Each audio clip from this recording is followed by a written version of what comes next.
Hello guys, welcome back to another review, and this must be the most controversial game I've ever reviewed. This game is Star Wars Battlefront II.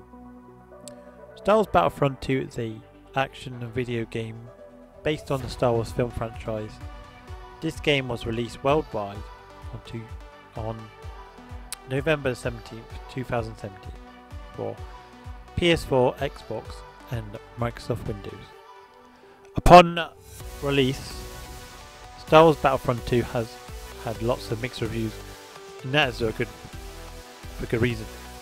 And the main story is basically you follow Iden Versio, the leader of the Inferno Squad, after the destruction of the second Death Star. And you get to play as different heroes as well, such as Darth Vader, Emperor Palpatine, Iden Versio. There's just quite a lot of them, and they've added two new ones lately, Captain Phasma and Finn. So the first part of my review is the graphics. They are stunning graphics. It looks amazing. I've had a few issues with the FPS. I'm not sure what it could be. I think I might need more memory or something. But it seems a bit better after the patches have gone through. I think it ran even smoother during the beta. But I think maybe after a few patches it might run a bit smoother, because like a lot of EA games seem to be like really buggy at first, but after like a year or so they seem to be fine. Like I remember Battlefield 4 was totally unplayable at launch. There's quite a lot of different variety of maps. I really like them. There's kind of different ones from like the Clone Wars. Like, I really like that. Really like some of the maps from that. And the music in Star Wars Battlefront 2 is always good because it's the music from the films, and I always loved that music anyway.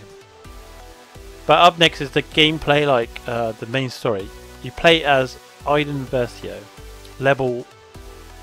leader of the Internal Special Forces group known as the Inferno Squad.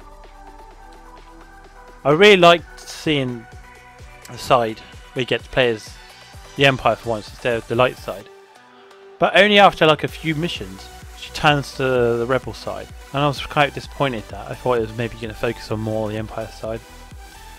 And I managed to finish this game in like 4 hours on the normal difficulty, but on the hard difficulty you could probably finish it in maybe a bit longer, but I haven't tried it yet. It's just a very short campaign. It's quite linear as well. You can't really, it's like if you go outside the area you seem to like, it doesn't really let you. But let's move on to the multiplayer now. Like the main story is okay, but it could be better. You got multiplayer, which I've been playing for a few hours. As well, there's quite a few different modes like Galactic Assault, Starfighter, Heroes vs Villains, Strike, and another one I can't remember. But the only problem with it at the start was the loot box system, because people could get an advantage by buying crystals and getting more loot boxes, but they've temporarily disabled it at the moment. But I reckon they might enable it after everyone's forgot about it, but I don't think anyone's going to forget about this loot box system for a long while, because before they put the patches in it would take you up to at least 40 hours to unlock one character, but they reduced it by 75%, so it still takes you a good old few hours, but not as long as it originally took. But you can mostly unlock everything now if you spend about 40 hours playing this game and unlocking everything. I haven't spent any money on loot boxes myself.